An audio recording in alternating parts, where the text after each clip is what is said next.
Residents from communities impacted by radiation exposure were in Washington today. They're calling on House Speaker Mike Johnson to hold a vote on legislation that would offer compensation for their illnesses. As part of our series on toxic towns, we've explained how the nuclear weapons program in St. Louis may have sickened thousands in the region. My colleague Brett Baird takes a closer look at their fight for assistance.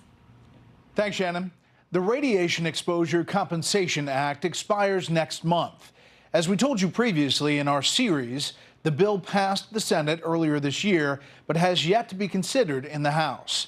It's just one effort that would offer payments to those sickened by toxic sites in parts of Missouri and other locations throughout the country. Tonight, we look at how the fight for assistance is a race against the clock.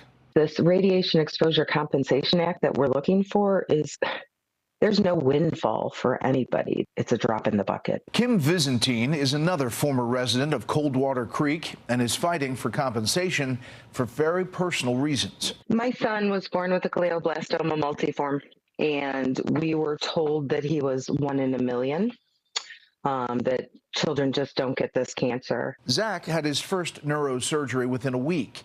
He started chemo soon after, as Kim and her husband consulted specialists in an effort to cure the rare cancer. Having full coverage of insurance and my husband having full coverage, our out-of-pocket costs for out-of-network and specialists after a year of treatment was $100,000. Zach lost his battle with cancer in 2006.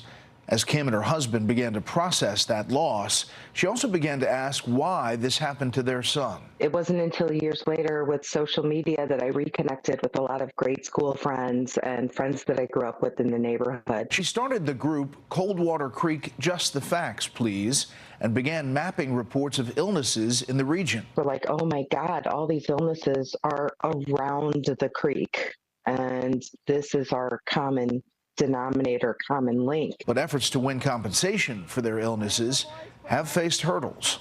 Even if we get all this compensation, we will never qualify because my son, I was exposed, hence his disease. But by the time he was born, I was living out of a zip code that's affected. In fact, there are RECA claimants in all 50 states. We're talking about legislation that impacts every single member of Congress's constituents. While Kim and others would not receive payments, she says the impact extends further than just individual assistance. If it gives somebody a chance to just breathe and pay their bills, great. I think that's wonderful.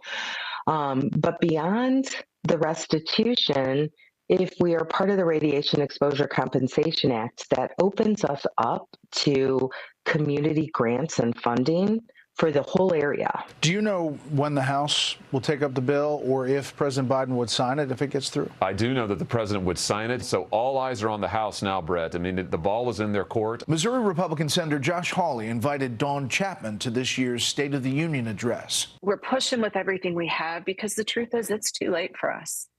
It's too late for me. It's too late for my kids. During her time in Washington, she met with other lawmakers in hopes of gaining support for the legislation. We've been able to see what's happened in other communities, so we know what we can ask for. House Speaker Mike Johnson's office notes the legislation would cost approximately $60 billion, and it expands a program that should be winding down. The people standing up here today are proof that World War II is still killing people in this country. A spokesperson for Johnson tells Fox he is, quote, working closely with interested members and stakeholders to chart a path forward for the House. It's a tough environment, right? I mean, you're a deficit hawk. You're concerned about spending. This is spending, but clearly it's to right the wrongs of the past. This is an instance where the government is the one who has caused this harm. Right now, I tell you who is paying for this. The American people are paying for it. The people of my state are paying for it, in some cases literally with their lives. We'll continue to follow what happens with that legislation and the cleanup for those toxic sites around the country. We'll send it back to you. All right, Brett, thank you.